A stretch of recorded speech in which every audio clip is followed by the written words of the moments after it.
This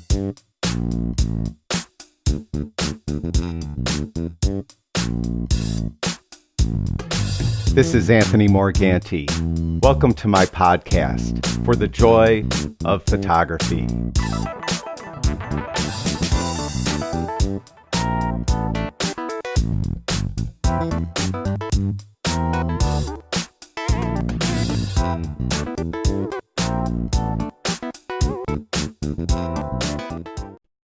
Hi everyone, welcome to episode 24 of the For the Joy of Photography podcast. Today I'm going to talk about a bunch of different things, nothing really too earth-shattering, but hopefully I keep it interesting enough so you stay tuned until the end.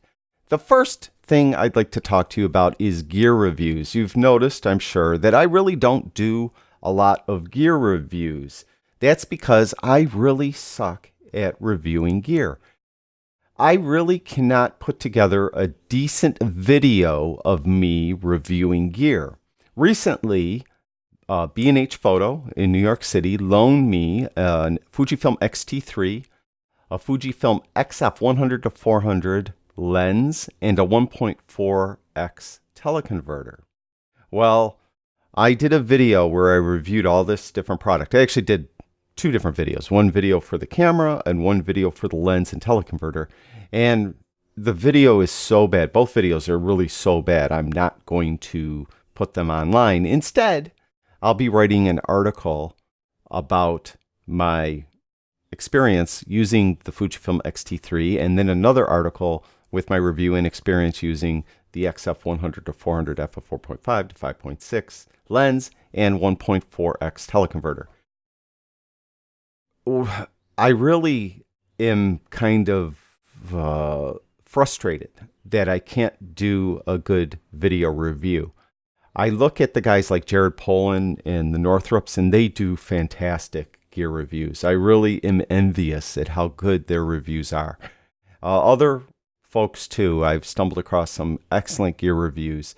I don't want to imitate anyone, so I really don't want to do a review that's just a ripoff of Fro or a ripoff of the Northrops or anything like that. I kind of want to make it my own. Unfortunately, production-wise and just the actual content of the review is lacking. So I'm working on it. I hope to be able to do more reviews. People have told me that's what they want is reviews. They are, fortunate enough. I'm fortunate enough to have them tell me that they trust me to do gear reviews. So I really do want to do more gear reviews, comprehensive reviews where I go into more detail about the cameras.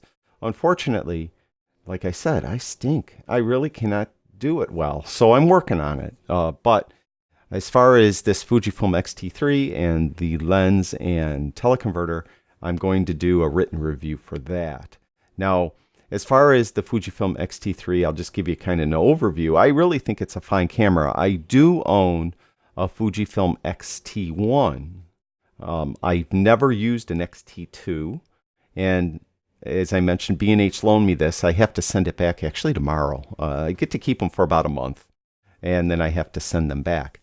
The X-T3, there's a lot of things they improved over the X-T1. I'm not sure where the X-T2 fell in to this, as far as the improvements. But I do like the color rendition, the color science better in the X-T3. I know a lot of people might claim Fujifilm is Fujifilm is Fujifilm. It's the same. It isn't. I could tell there's a distinct difference in the raw files from the X-T3 to the X-T1. It's a little bit subjective, but I think the raw files, color and contrast wise, in the raw file is better with the X-T3 than it is with the X-T1. Of course, there's different sensors, so that is probably the big contributor to that. The controls, everything's laid out the same way. The X-T1, the buttons are a little bit, the way they lock or unlock is different compared to the X-T3. And they're easier to accidentally move on the X-T1, whereas the X-T3, they're easier to lock down and not move them, so I like that. There's a lot of things I like about the X-T3. The one thing I guess I was slightly disappointed in, I wanted to see a dramatic improvement in focus ability, especially in low light. With the X-T1, with all the firmware updates they've had with the X-T1, they've really improved focus with the X-T1. Like when I initially bought the X-T1, it had just come out. It was a new camera. And with its first or second iteration of firmware, the focus was, yuck. It was okay. It didn't focus that well in low light. Continuous focus mode wasn't very good, in my opinion. But then with the subsequent firmware updates, focus kept improving and improving, and they introduced eye autofocus, which works okay. It's not as good as Sony, nowhere near as good as Sony actually, but it works okay, and in good light, it'll work fine. The X-T3 has all that, but it doesn't work substantially better than the X-T1, in my opinion, as far as focus is concerned. I think its high ISO noise is better handled with the X-T3 than it is with the X-T1, so it's definite improvement there. So there are some things that's better, some things that's not as good, and in many ways, because I don't own any Sony cameras, but I've used quite a few because I could get them on loan and stuff. I think Sony still, generally speaking, has a lot of advantages over the Fujifilm in many aspects. Of course, it costs considerably more, the Sonys, than the X-T3. But again, I really do like the color rendition, the color science in the Fujifilm, and it's really produces beautiful raw files, really does. Now, as far as the lens is concerned, the XF100-400, it's an F4.5-5.6 lens, and mainly I think photographers probably are into wildlife photography. I don't know how many sports photographers there are, that action sports, that they would be using a lens like this to photograph action sports. Either way, it's kind of a slow lens.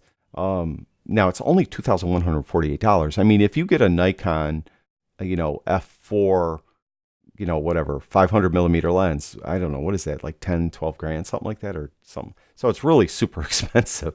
So, we're not comparing apples to apples. So for $2,148, it's actually an excellent lens. I was surprised at how good this lens is. I used it on some wildlife that wasn't moving with the X-T3, and I was really happy with it. I thought it did a great job. This shot here was full at 400 millimeters with the 1.4x teleconverter. Now, those of you that are listening, I apologize, that aren't watching the video.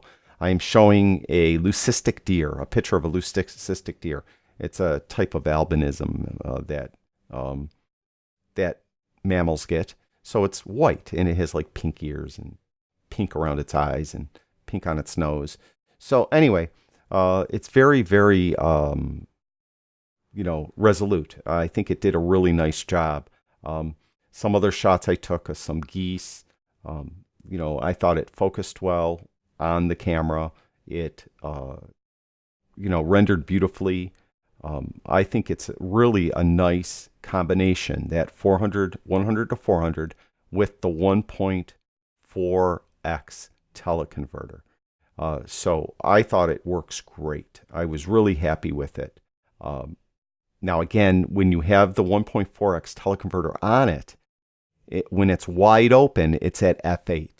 So in low light, it's not going to be, you're going to be using really high ISOs or very slow shutter speeds, which may not work well with wildlife and or action photography. So, there's a trade-off here, but you're only talking about $2,148 for a lens and teleconverter sold together as a kit.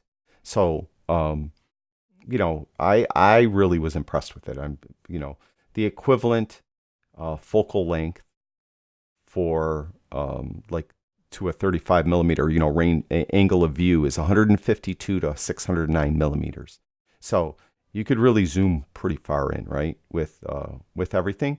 Then you add that 1.4x teleconverter on top of that, and I think it's a great lens. And with the teleconverter, whatever 1.4x is times 152 to 609, right? So really, I think it's a fine setup. I liked it. I was more impressed with the lens and teleconverter than I was with the camera, but that's probably because I own the X-T1 and I was really hoping it blew the X-T1 out of the water. Although it's better than the X-T1 in many ways, the X-T3 is better than the X-T1 in many ways. It doesn't necessarily like blow it out of the water. I think if the focus was like way better, I mean, it's better. Don't get me wrong. The focus is better, but it's not way better. So, take it for what it's worth. Again, even any review, it's hard to be objective. You kind of bring your own personal biases in it. Recently, I purchased a Nikon Z6, and I have the Nikon Z6, and with the latest firmware update, that has eye autofocus, and I thought that focused even a little bit better than the X-T3, although I say that tentatively because I didn't A/B it, and I wasn't doing it under the same conditions, and I really haven't done it a lot with the Z6. I use my Nikon D850 more than any other camera in my bag, and the Z6 I mainly got for video, to do the video, the reviews on gear is mainly why I got the Z6, to create the videos for those reviews, which I mentioned are horrid. So hopefully I improve on that. I really have a great relationship with B&H Photo, where they'll loan me really anything. Now recently, what is that? Ken Faith, or it's K&F Manufacturing. They're a Chinese company, and they make some relatively inexpensive photographic gear. In the past, I've did a review on a tripod and a backpack and some ND filters. The backpack and the tripod I thought were very good. The ND filters I didn't think were good at all. And you may remember my review on the filters was not a good review. They recently sent me another tripod. It's a carbon fiber tripod, and I hope to do a video review on that. So it's going to be hopefully my first video review that I'll actually post, and hopefully it will be, as far as the production quality and the information given in the review, a good review in that regard. Whether or not it's a good review of the tripod remains to be seen. I haven't used the tripod yet. So once I do that, that'll be like my first review. Then once that review hits, I'd prefer you didn't write a comment on YouTube or anything, because I don't always see those. But if you email me and let me know that I like what you did, but try doing this instead or something, I'd appreciate that. That would help. Now, another thing that's been going on, not to do with equipment at all, is that DxO has released an update to the very popular Nik collection. I've got, like the day it was announced, people are asking me, are you going to do videos on it? I mean, several people, more than one, at least 4 that I know of, asked me if I'm going to do videos on it. First of all, I haven't bought it yet. A lot of people do. They think that people give me the software and stuff. Sometimes I get it given to me, like on one, they give it to me. Alien Skin, they gave it to me.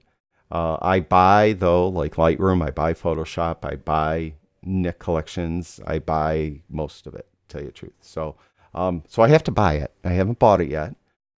But I will do probably some videos talking about the differences between this version and the older version. I don't think I'm going to do like beginning to end training videos. I'm kind of not doing that anymore.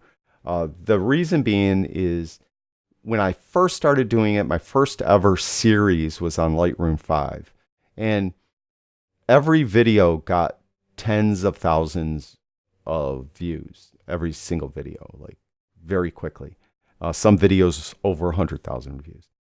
Then each subsequent series after that has really fallen off. And like Luminar, I'm doing, videos here and there now. They're getting like, 600, 700 reviews. The last Lightroom series I did might get a few thousand reviews or views per video. So they're not really as popular as they used to be. And I did so many of these different types of software videos that my channel has not been as popular anymore. So that's part of the reason why I want to do more gear reviews, because that's really what people want.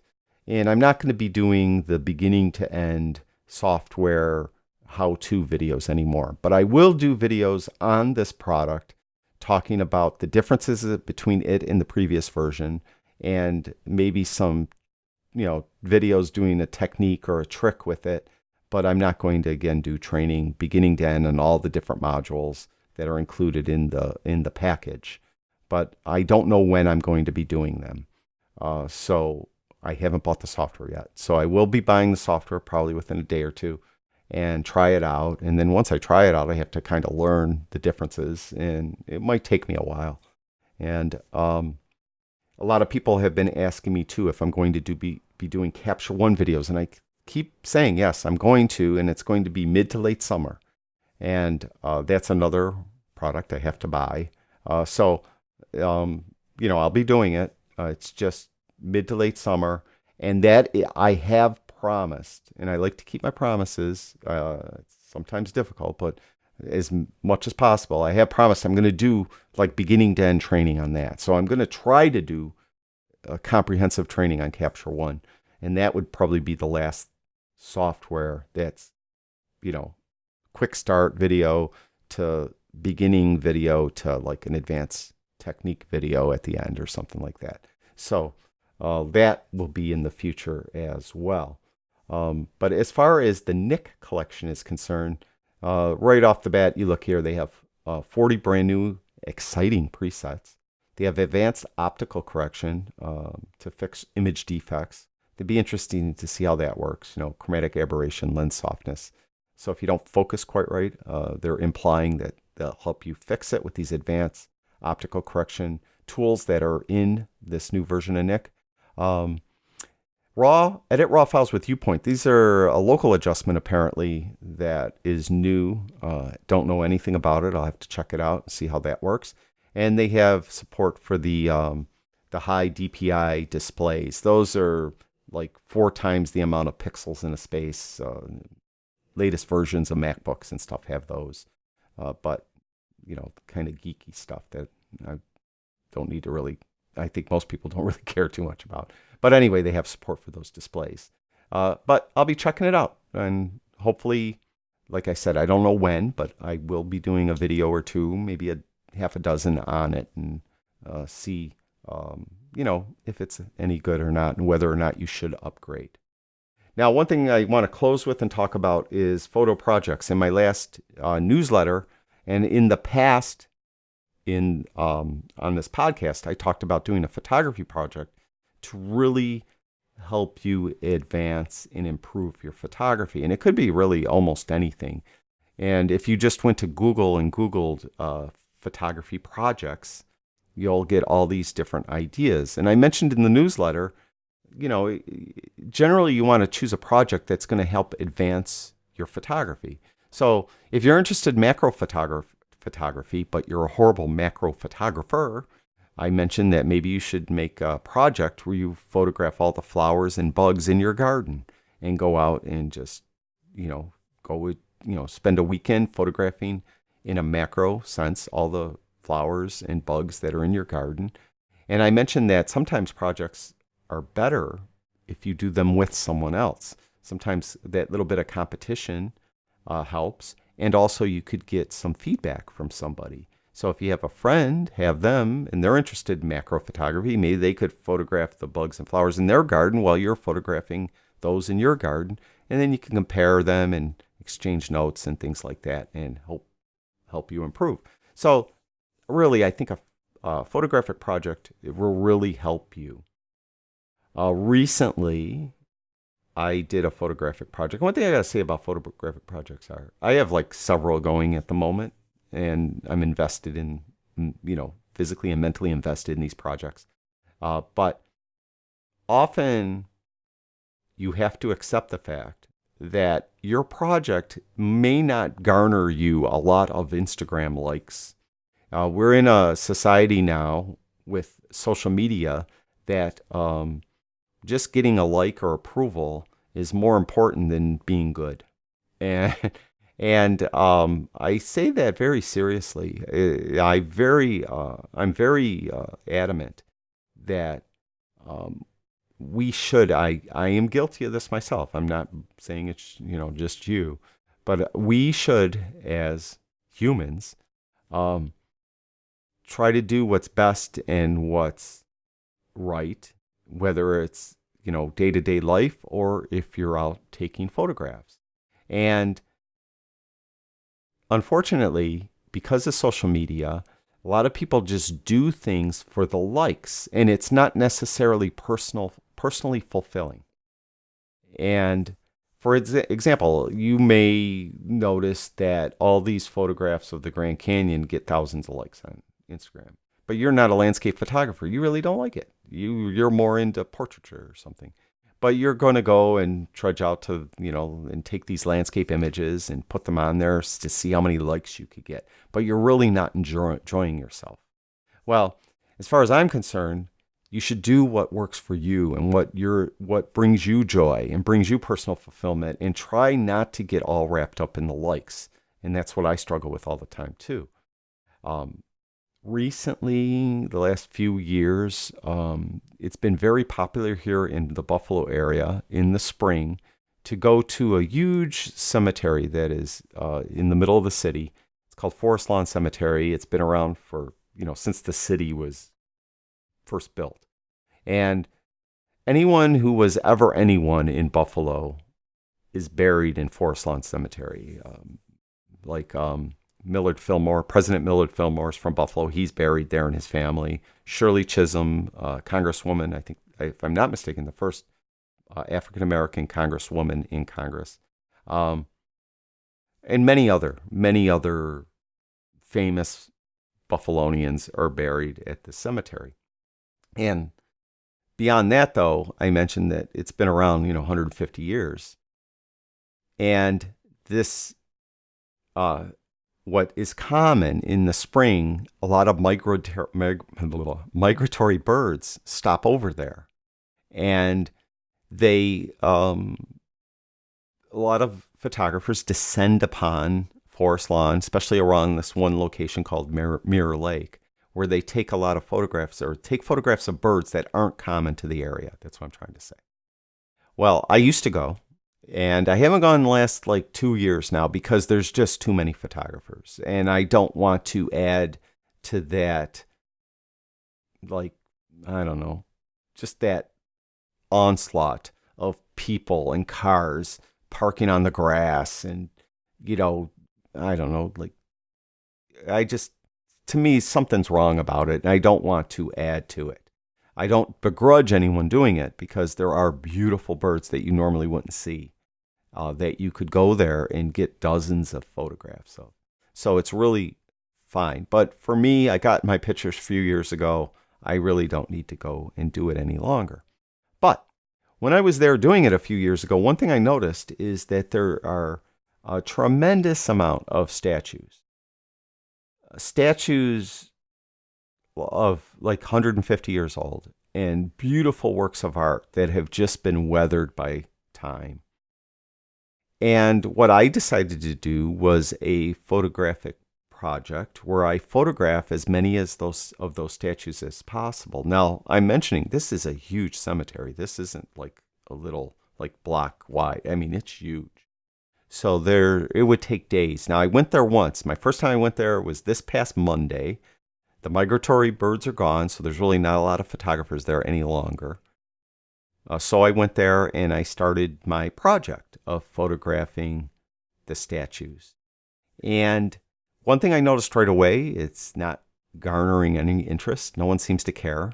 When I posted any photographs anywhere, not too many likes. I made a video slideshow for my first day there of about 70 or 80 images. I posted it on Facebook and I put it on YouTube temporarily. I plan on taking it off YouTube. And I just kind of threw it up there just to see, and I have it so people cannot comment on it. And I'm getting tons of dislikes.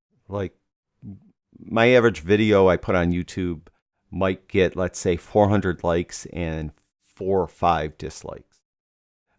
This one, it's got a good share it doesn't have, first of all, a lot of views because I didn't post it on my website. I didn't do anything to really promote it.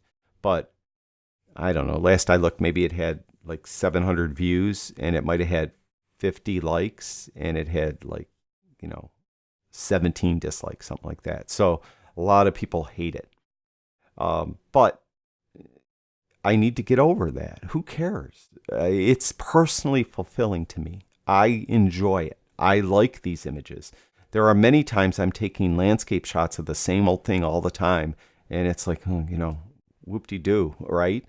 And I lose my enthusiasm. This I like. I really like art. I love art. I love sculpture. And this is something that is right here in my backyard. And there's hundreds of these statues there. And I want to photograph them. And I'm choosing to process them in black and white. So I just do Lightroom processing, and then I put them in Nik Silver Effects Pro 2 and just convert them to black and white there. And when all's said and done, I'll put them on a website, and it's just one project that I'm doing that I enjoy. So my whole point of this long lecture is that pick a photo project that you're going to enjoy that isn't necessarily going to garner you a bazillion likes and a lot of shares and a lot of praise, a lot of comments saying, boy, you're great, stuff like that.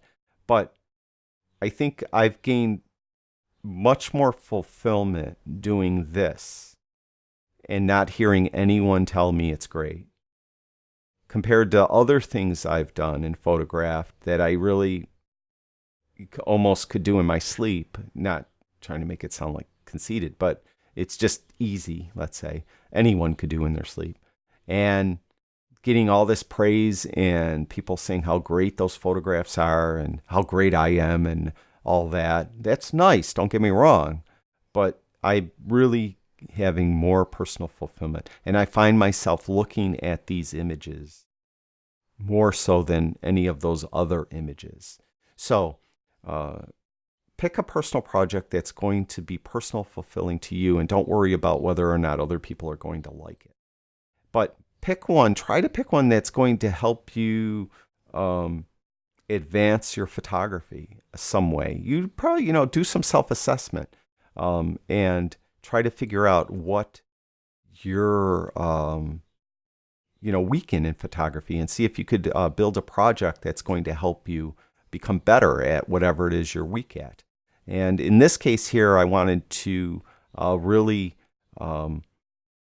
do some dramatic framing of the statues and make them kind of pop out and kind of look alive. That was my goal, because they're, of course, inanimate objects, but I wanted them to look alive, and I wanted them to look like they had a sentient spirit inside of them. So that's why, I did the project. I'm so far happy with it. I only went out one day, this past Monday. I plan on going out again and doing more as soon as I have time. I have other projects I'm doing. Maybe some will be more popular to the masses and others will be less popular than even this was. But again, get out, photograph that, do things that you enjoy. And who cares what anyone else thinks? That's really all I wanted to say about that. So really, that's it for the podcast. As I mentioned, there wasn't really anything earth-shattering in this podcast.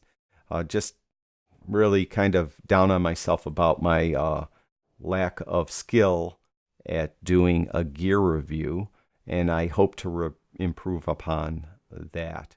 And again, email me if you have any suggestions on other people that do gear reviews, what you like, how they do it, why you like what they do, and hopefully I come up with something where I could do a decent gear review one of these days. So thank you, everyone that tunes into the podcast.